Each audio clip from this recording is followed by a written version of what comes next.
काल शेवटचं मॅच सुद्धा मुंबई इंडियन हरलाय. अपेक्षेप्रमाणेच परफॉर्मन्स आलं काल सुद्धा मुंबई इंडियनच्या टीमकडून.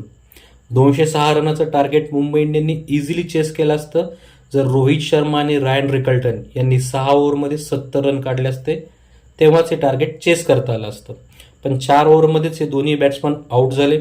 नमनदीर सुद्धा आऊट झाला. अनेक गोष्ट कन्फर्म झाली की ही मॅच सुद्धा मुंबई इंडियन हरणार आणि पंजाबची टीम बाहेर जाणार.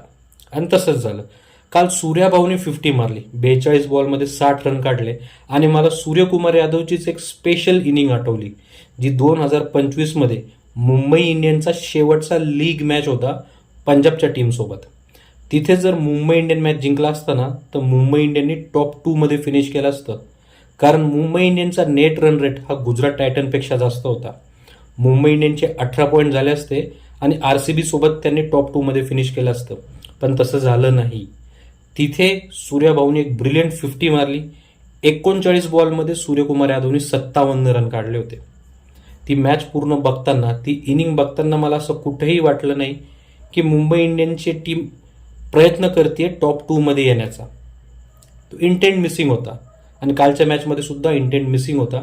मुळातच सूर्याभाऊचा परफॉर्मन्स या सीझनला आलाच नाही आणि पूर्ण टीमचा इंटेंट आपण बघितलं या सीझनला कसा होता. त्याच्यातच भर पडली कालची मॅच. तुम्हाला आवडला कालचा मॅच नक्की सांगा.